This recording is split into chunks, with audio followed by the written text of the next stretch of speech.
And the general assumptions of gendered behaviors and the differences between males and females is an emerging area where we are making many interesting discoveries. We have new ways of understanding differences between males and females, particularly in the area of MRI brain studies and images. So we are on the search for biological underpinnings of gendered behaviors. At the same time, there's an increasing awareness that sex and gender are not fixed, that it's much more fluid and socially constructed than ever thought before. Intersexual, transgendered, and transsexual individuals are becoming more visible, and we're questioning old policies, and there is a call for these policies to become more inclusive. We've seen some major changes in policies, and the biggest example I can think of is the U.S. Supreme Court declaring that states have to grant marital status to same-sex couples. We're on a forefront of change for transgendered people, who I think will start to see more protection from our legal institutions and are gaining support from many corporate entities, such as Target allowing transgendered individuals to use the bathroom of the sex that they identify with.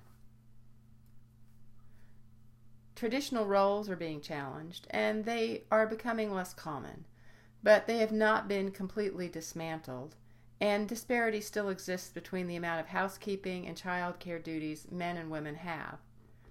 Currently, in the majority of households, both the husband and wife will work outside the home, and there is some stigma that's attached to working mothers, but working mothers are far more commonplace now than stay-at-home moms. At the same time, being the breadwinner is still attached to the norm of the masculine role in a household, while the feminine role is delegated as the housekeeper and the child caregiver. So the ideas of the separate spheres ideology is maintained, though they're not absolute.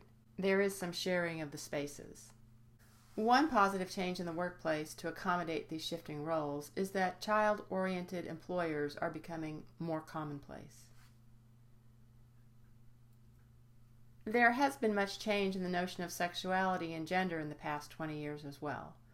The male sense of aesthetic self has increased, and one has to wonder whether the metrosexual is a new sexual characterization or a clever marketing ploy for the man who is especially meticulous about his grooming and appearance, typically spending a significant amount of time and money on shopping as part of this.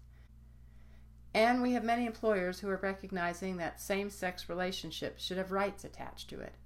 Big companies like Nike, Microsoft, Boeing, Time Warner, Marriott International have for years granted rights to domestic partnerships. But many employers are still not allowing such rights. On the other hand, the U.S. Supreme Court has helped to extend rights by virtue of protecting same-sex couples' right to marry. So we've come a long way, but we have a long way to go still. So I leave you with one final thought, and I hope it's the one thing you remember for years to come and pass on to others, and that you'll live by it. This is the quote by the incredible human rights activist Harry Belafonte, which is that the weakest link in the chain is the indifference to the suffering of others.